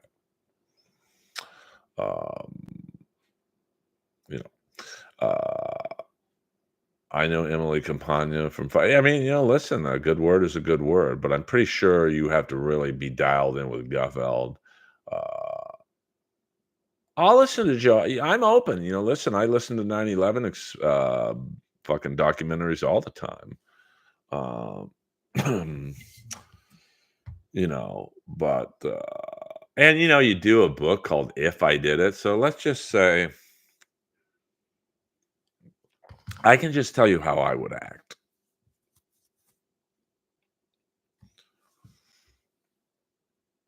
If my ex-girlfriend was found butchered to death and I was the main suspect, I can tell you this right now. I would not write a book called If I Did It. Like, what innocent man would do that? Um, oh, I'll be a maniac if I go on Gutfeld because I will go on that show knowing that, hey, this might be my first and only appearance on the show. I'm going to go hard. Um, I mean, listen, OJ was a good actor in Capricorn One. So, uh, well, yeah, but I'm likable. And now I might shit on Tyrus if he goes after me, you know, because I'm a wrestling fan. So I could really roast him pretty good, and he's like the main guy on the show other than Gutfeld. So, um, you know, but I think I would do well. I mean, I'm a team player. If you watched my appearance on Corolla, I'm subservient when I have to be. And I think the first 10 to 15 minutes on Corolla, I was pretty quiet or whatever you want to call it. And then once I think I did the Dexter Manley joke and I kind of cracked Corolla's fourth wall and then it was on. Now with Gutfeld, I mean, you're on there for an hour, but you also have three other guests. So I don't know if you have the time to shuck and jive. You got to kind of get right into it. Um, yeah, I mean, I don't find Tyrus funny, but like, hey, good for him for being the second, probably uh, the second in command on the show. It's like Whitney on Chelsea Lately was clearly the preferred guest and the go-to guest, and that's what Tyrus is. Well, I mean, I don't know if I would roast him right out of the chute. I mean, I'm going to assume he does what Byron Allen did, and he comes into your dressing room and goes, "Hey, what do you want to joke about?" And I would be like, "Well, I'm relatives with RFK Jr. That might be funny, something different that no other guest can say." And um, I'm on.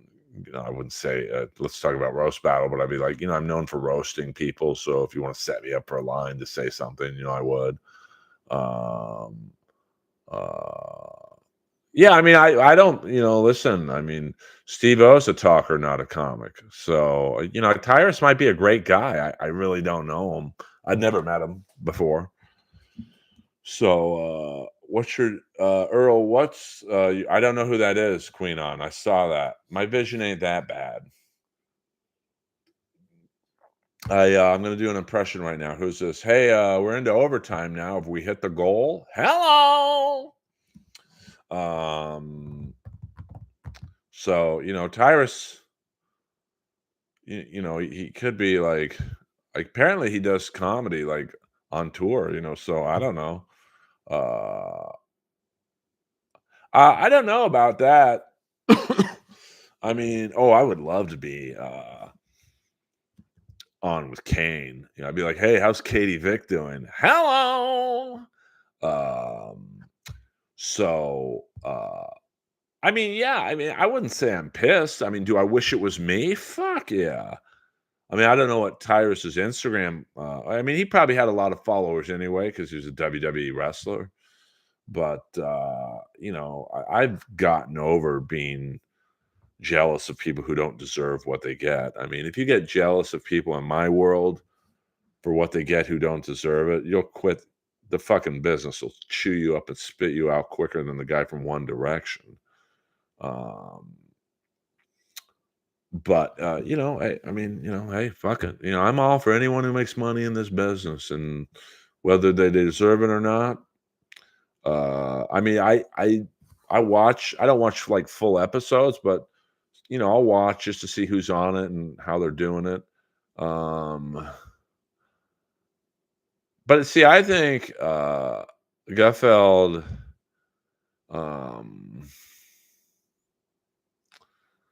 He knows he's not the funniest guy in the world. Like, he almost knows, "Hey, I wanna tell this joke and bomb," because he's very good at saving it. He's got that Carson, thing where Johnny Carson to me was funniest when he was bombing, and he always had to save with the facial expression or something like that. That's Gutfeld to me. Well, tweet at Gutfeld, "Listen, Rob Schneider's already grease that wheel, but maybe on Instagram or Twitter. You guys always ask me, "Hey, man, I can't super chat you because times are tight," which is totally fine. How else can I help you? I mean, I get DMs like that all the time, and I'm like, like one guy this week had a very nice tweet. He said, "Hey, at Theo Von, at Joe Rogan, at Kill Tony, and a few other at Santino. It's time you have Earl on before his special drops," and that does more than a $2 super chat.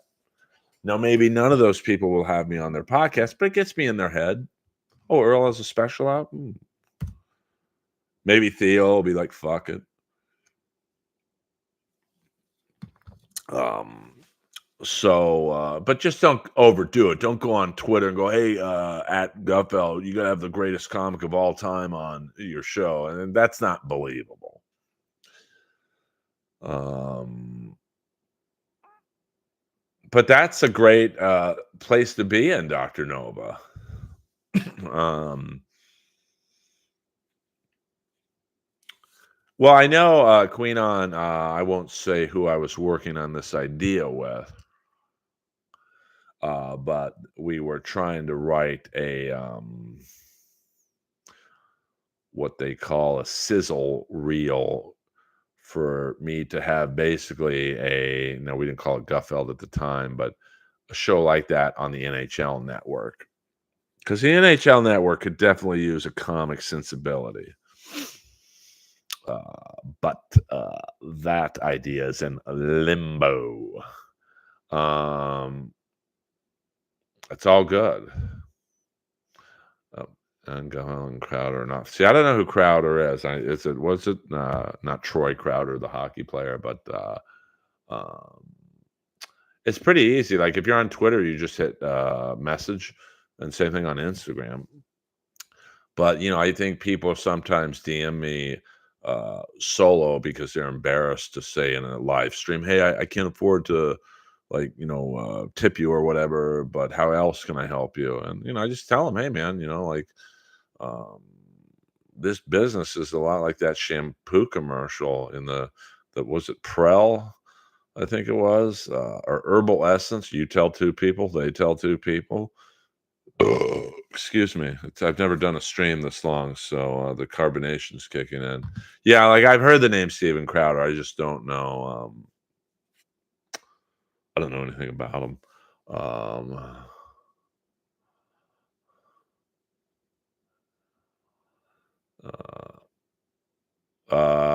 Dingbats.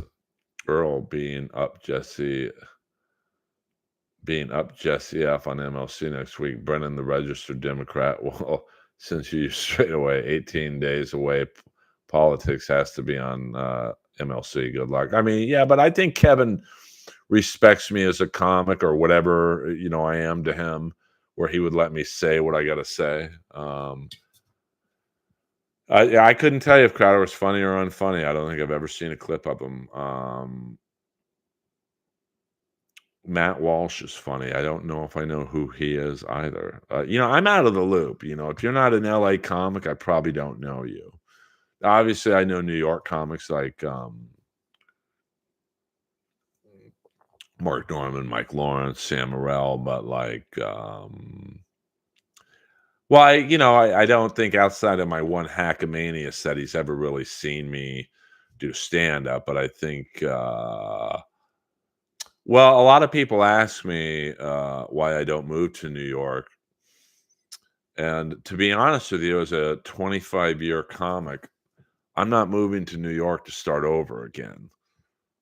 Now, a lot of people would say, well, Earl, you go on at 12:15 at the Comedy Store. How established are you? But that is given to me because the booker respects me enough to do an hour or whatever, 40 minutes. And, because not most comics couldn't. But, let's just say I move to New York City tomorrow and, I'm going to walk into the cellar and they're going to be like, who the fuck are you? And after 25 years of busting my ass off in LA, I'm not going to walk into a room with that reception. Um, and I probably could get past at the cellar relatively easily. I mean, I think Bonnie McFarlane and Rich Voss would vouch for me. I think Tom Rhodes would vouch for me.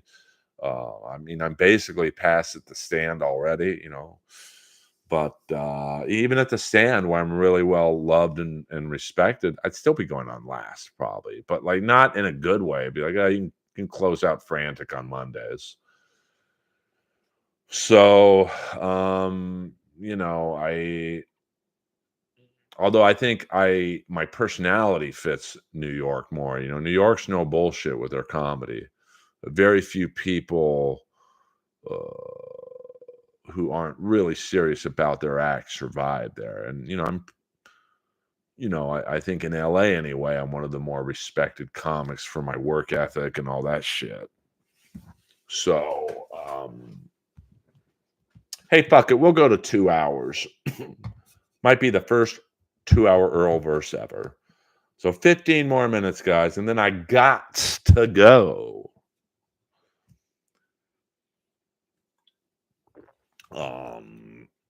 I mean, I don't know if I would move to Scottsdale. There's just not enough comedy to do there. I mean, but I certainly have a very good working relationship with the House of Comedy, the great Tammy McPherson and Rick Bronson. I don't know who owns the club after the divorce. I probably should look into that. But if I were to move to a city, it would be New York. But I am not going to do that anytime soon. Just because I'm 56, man. I'm not starting over in another city. I'm just not. And plus, most of the voiceover work I do is filmed in Los Angeles. So now I could see myself at some point maybe subletting or maybe renting. If I was really rolling in money, maybe I'll rent a small apartment in New York so I could fly in once a month and do my gigs, come back out. I mean, I think I will always be an LA guy. I just love it out here. Earl leans left, but the far right loves his act. Actually, I'm in the middle, man. I really, I think both sides are full of shit, so I stay in the middle and try and decipher the truth. I know, but Cold C, and a lot of people don't understand the voiceover world. Most cartoons are filmed in Los Angeles or recorded. Burbank, a lot in the Valley, and obviously in Hollywood. So, and a lot of them are time is money. So you might audition Tuesday and the gig starts Wednesday, and you'll get the call Tuesday night if you get it. So that's not really an option in New York, or I could move to Austin and probably kick ass in Austin. I mean, the mothership doesn't really pass people, but like, I'm essentially passed there as well. So, but I mean, LA's where you got to be to make it. Just you know, in terms of like if you're um, a recording artist like I am, uh, gotta ask Lois before you consider a move. I mean, yeah, I mean that's an issue definitely because Lois's mom lives out here. Yeah, and I think Queen on there's another club that starts with an S. not Sin City comedy, but fuck, I forget it. It's a what is called in the comedy world a B club. But I also hear through the grapevine that Tammy from House of Comedy, like she likes you to play her club and her club only, and she's been very good to me. So, but I love the cold, and I'm a hockey guy, so I'd love to go to the stand. I'd love to go to Madison Square Garden, take in a Ranger game, and then go to the stand and do a couple sets. And I will always give the stand first choice. Not that they care if I play the cellar or not; they probably don't. But I'm a workaholic, so I think New York would fit my vibe of workaholic.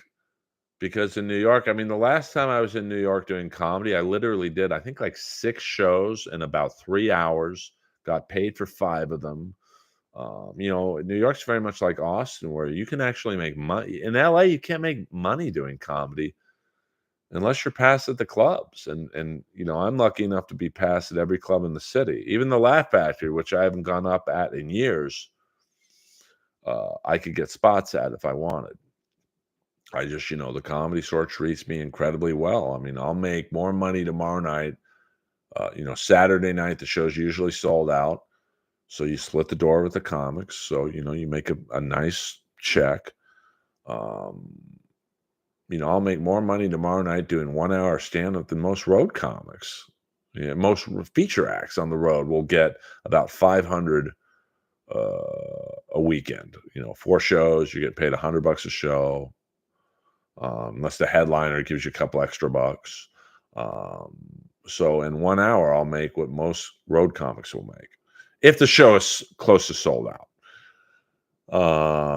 I'm trying to think of what that other club in Arizona is. It's not Cap City, but it's not Side Splitters, but it sounds like. But it's a BC room. It's really not a great club. It's the dry heat. What are you, Bill Paxton from Aliens? Oh, 100%. We don't talk about him in here much, Sharks and I. You know the rules. Um, I lived in northern Michigan for a hot second and had an ice hockey rink with boards in my backyard from November to April. Yeah, I mean, if I would have grown up in a cold weather city, I would have been in the NHL. I've no doubt in my mind because what held me back was my skating. I was never a great skater. I'm definitely not good enough to say I want to play in the NHL, but I have an NHL shot. I mean, my wrist shot was someone brought a radar gun to the ball hockey rink, and my wrist shot was clocked in at like 82 miles an hour. So typically your slap shot's about 20 miles an hour faster. But I didn't grow up skating. I don't think I got on ice skates till I was like 13. And by then it's too late. Although Joey Mullen, who USA hockey legend, hit the like button, and about 7 minutes left, boys and girl. I believe he didn't start skating until like 14, so it's possible, but not likely. I haven't been on rollerblades in a hot minute, so uh, I used to have them, but I do not. I used to play roller hockey on the beach, which was a pain in the ass because we tip over 2 trash cans, about, let's say, 100 yards apart has the goals. So it really made your shot accurate because there was no boards. So if you overshot the trash can, and if you shot the ball hard, it'd go on forever. I think people still rollerblade in Venice Beach. So, but you really learn how to be an accurate shooter because the rule was if you shot the ball, you got to go get the ball. Um, so that was an interesting. I could come see you sometime in Austin. Sorry, Cold C. I read these out of order sometimes. I mean, I don't know if I would come back to Austin anytime soon. I did have a good time at the mothership, but once again, there's just too many people ahead of me there, and I'm not gonna Not to say that there's not people ahead of me at the Comedy Store, there are, trust me on that one, but, I didn't have that great of a time at the mothership where I would be like, "I gotta move to Austin." Um, so, um, LA is my home. But I do wanna play New York City more, that's for sure. Because I know a lot of people there, and so, a lot of my friends are there,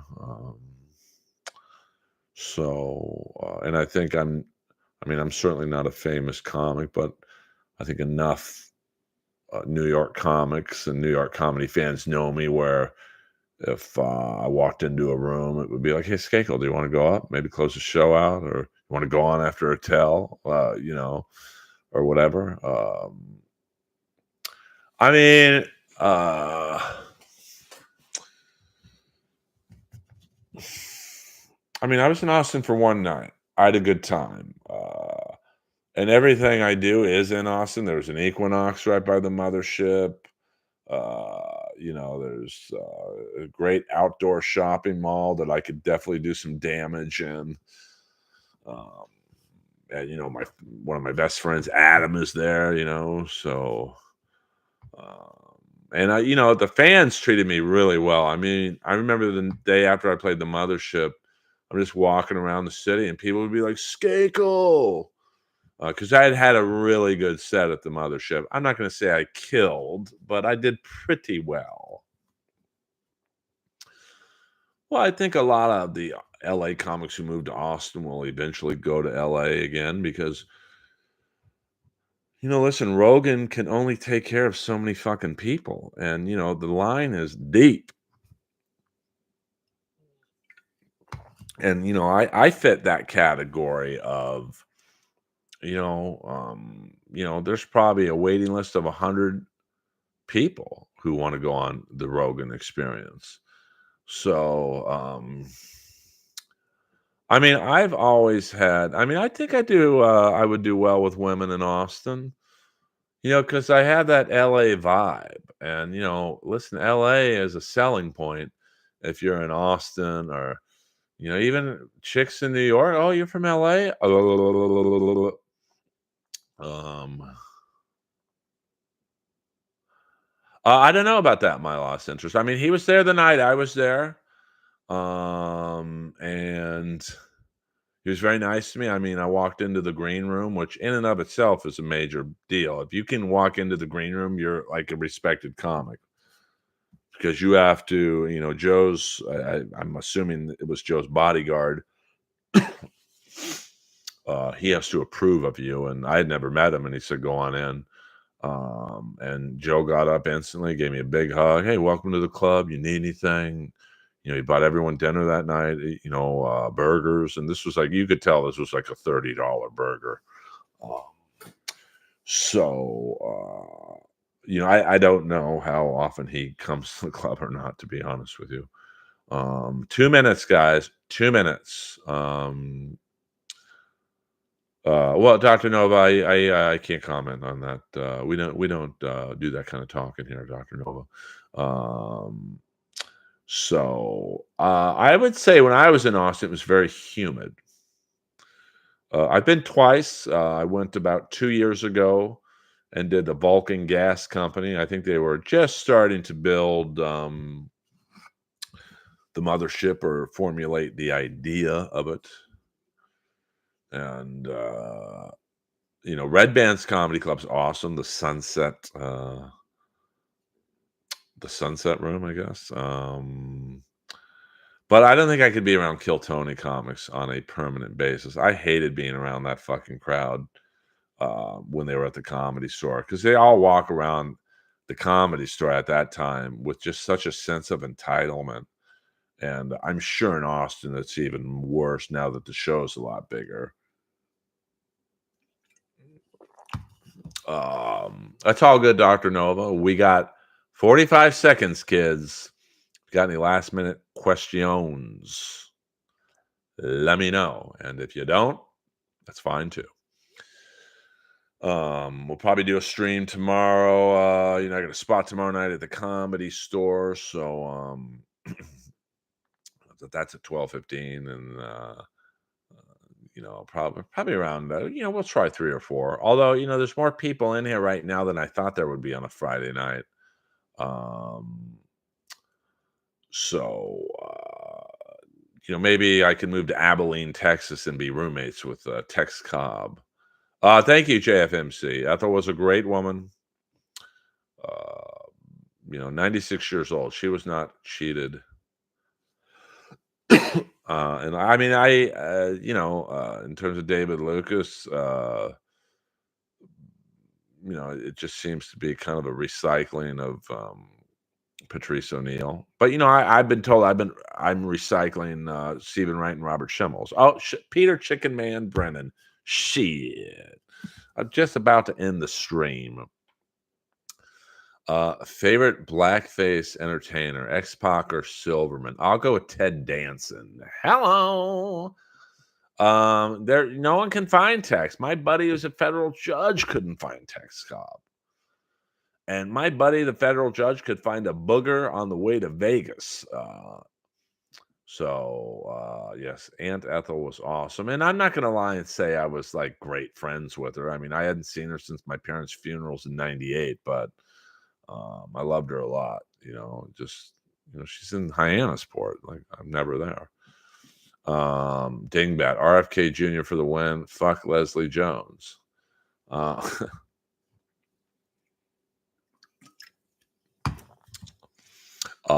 Peter Chicken Man Brennan, if you see my bro Neil tomorrow, tell him I saw happy birth. Tell him I say happy birthday. And Thar Danny still Jesus, bro. What are you, the drummer from Def Leppard, Chicken Man? Can I get that in English? Well, someone gave me his phone number in Philly, and I called it, and it just kept ringing. I would love to interview Tex Cobb. Well, let me see if I could read that again. If you see my bro Neil tomorrow, tell him I saw happy birthday. And Thar Danny still hates him. I don't know who Thar Danny is. That Danny still hates Neil. I don't know who Danny is. What was the number? Is Bobby Lee a creep, bro? Not to me. Who owns Whoopi Goldberg, Earl? You can say it. Watch out. The Whites? No, you don't have to sue. We don't do that, Kip Smith. I don't do marathon Earlverse streams to make $100. I think enough people have tipped me tonight to make this stream financially worthwhile. So thank you to My Lost Interest, Stagwar, Queenon, Colt C, and the great. Well, that's it. And all the other people. Thank you for William Zoom for always commenting on the videos, and thank you to Kip Smith and Gina Babina for moderating. Kip Smith also making me nice cover art. William Zoom, amazing. So this has been Earl Skakel, and I believe a record-setting Earlverse stream. Over 2 hours. Not many 2-hour Earlverses have ever been done. We'll see you tomorrow in some scumbag got a hold of your credit card today. I'm sorry to hear that, but I'll say this about Citibank, ACDC, they are great with credit card fraud. So I hope you are with them, because they really took care of me.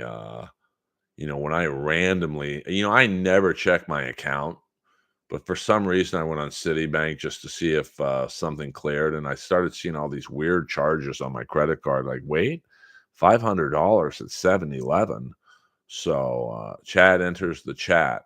No, I don't think Mud Sharks Unite is Chad. Queen on tip, Earl, cold hard cash.